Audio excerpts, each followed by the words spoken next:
रूस ने यूक्रेन की सीमा से कुछ सैनिकों को वापस बुलाने का ऐलान तो किया है, मगर युद्ध का खतरा टला नहीं है। लेकिन यूरोप और रूस के बीच पसरे इस तनाव में अमेरिका रूस को क्यों धमका रहा है, इसके पीछे की असल कहानी समझने के लिए इस वीडियो को अंत तक देखिए।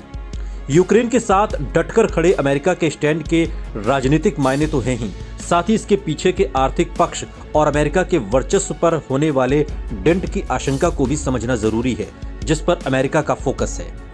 तेल का भंडार है यूक्रेन। ये ठीक है कि मौजूदा दौर में इलेक्ट्रिक कारों का चलन बढ़ाने की बात हो रही है, ग्रीन एनर्जी पर जोर दिया जा रहा है, लेकिन फिर भी विश्व के पटल पर ग्लोबल इकोनॉमी आज भी कच्चे तेल पर निर्भर करती है। यूक्रेन कैस्पियन सागर के उस हिस्से पर स्थित है जहां क्रूड ऑयल और नेचुरल गैस के भंडार हैं। इसके साथ ही यूक्रेन में कई नेचुरल मिनरल्स के भी भंडार हैं। वर्ल्ड डेटा सेंटर की माने तो सेमीकंडक्टर के लिए जरूरी रेयर अर्थ मिनरल्स के मामले में यूक्रेन यूरोप में सबसे परफेक्ट है। अमेरिका के लिए क्यों खास है यूक्रेन? पूर्वी यूरोप का हिस्सा यूक्रेन एक गरीब मुल्क माना जाता है। हाल ही में अमेरिका ने यूक्रेन के लिए $1 बिलियन की मदद का ऐलान किया है।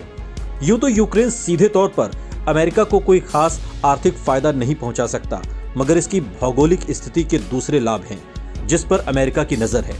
मसलन जंग होने पर न सिर्फ यूरोप बल्कि एशिया का भी हवाई मार्ग बाधित हो जाएगा, जिससे यूक्रेन के रास्ते मध्य यूरोप को होने वाली गैस तेल सप्लाई खतरे में पड़ सकती है। अगर रूस यूक्रेन पर कब्जा कर लेता है तो पोलैंड जैसे कुछ और देशों की सीमा भी सीधे रूस से जुड़ जाएगी, जिनका अमेरिका से सीधा संबंध है। जाहिर है अमेरिका को अपने वर्चस्व के कम होने का भी खतरा है। अमेरिका यूक्रेन के बीच कितना कारोबार है? अमेरिका और यूक्रेन के बीच करीब $4 बिलियन से ज्यादा का कारोबार है। कोरोना महामारी में यह कारोबार साल 2020 में 7.5% गिरकर $3.94 बिलियन रहा। इसमें करीब $1 बिलियन का सामान यूक्रेन ने अमेरिका को बेचा है, जिसमें 60% हिस्सा फेरस मेटल्स एंड आर्टिकल्स का है। यूक्रेन अमेरिका को खनिजों की भी सप्लाई करता है। इसके अलावा अमेरिका के लिए यूक्रेन फ्यूल का एक उभरता बाजार है। अभी यूक्रेन को होने वाले कुल अमेरिकी निर्यात में तेल का हिस्सा 20% से ज्यादा है। जैसे जैसे यूक्रेन तेल के लिए रूस पर निर्भरता कम करते जाएगा, अमेरिका के लिए बाजार बड़ा होता जाएगा। यूक्रेन को हथियार बेचता है अमेरिका। दुनिया भर में अमेरिका अपने हथियार बेचता है। यूक्रेन भी अमेरिका के लिए एक शानदार डिफेंस मार्केट है। पिछले साल अमेरिका ने यूक्रेन को $650 मिलियन के सैन्य हथियार बेचे।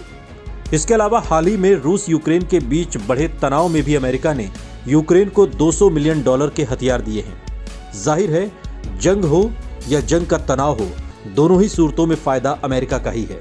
इसलिए विश्व की सियासत में अमेरिका की दोस्ती यूक्रेन के लिए सुंदर दिखती है, लेकिन मौजूदा हालात में यूक्रेन ये भूल गया है कि धोखा हमेशा सुंदर ही होता है, जिसका खामियाजा उसे आने वाले वक्त में भुगतना पड़ेगा। इस वीडियो पर आपकी क्या प्रतिक्रिया है, कमेंट सेक्शन में हमें जरूर बताइएगा। साथ ही देश और दुनिया की तमाम बड़ी खबरों के लिए देखते रहिए आज तक।